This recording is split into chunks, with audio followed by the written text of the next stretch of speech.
In Mesoamerica, many of the cultures had a similar god in common. One of their main deities, cultural hero, and legendary ruler who went by the name Quetzalcoatl, meaning feathered serpent or precious twin, is of major importance to these many different cultures. He can be depicted either in his godly form, a half-serpent bird creature, or in his human form as a white man. To the Aztecs, he was the god of intelligence and self-reflection, also the god of creation and a giver of life. He was said to have created the earth and man in with his own blood. Another name for him was Lord of the East and is often related to the morning star, or he could also be referred to as the wind god and Lord of the Day. He first appeared around 3rd century in the Teotihuacan civilizations, where they now have a Quetzalcoatl temple. He was considered an earth and vegetation god. Then, during the 9th century, the image of Quetzalcoatl changed when the Toltec culture began making human sacrifices and started to declare war in Quetzalcoatl's name.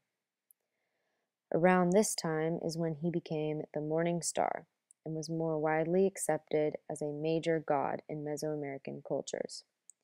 In the 14th century, when the Aztecs adopted him into their culture, he was seen as a patron of priests, the inventor of calendars and books, and most importantly, the protector of man.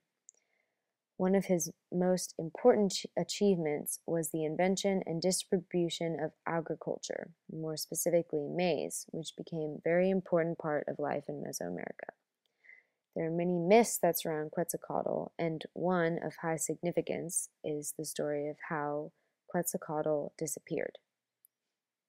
It was said that he was a high priest in the city of Tula and would only accept sacrifices in the forms of snakes, birds, and butterflies, but he would not accept sacrifices in the form of humans. But another god, Tezcatlipoca, had a different view and decided to send Quetzalcoatl away using dark magic.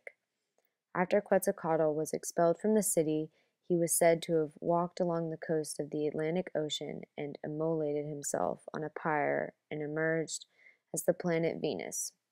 In another version of the story, he made a raft of snakes and said he would return in one reed year, which evidently was the year that the Spanish conquerors came and claimed the land.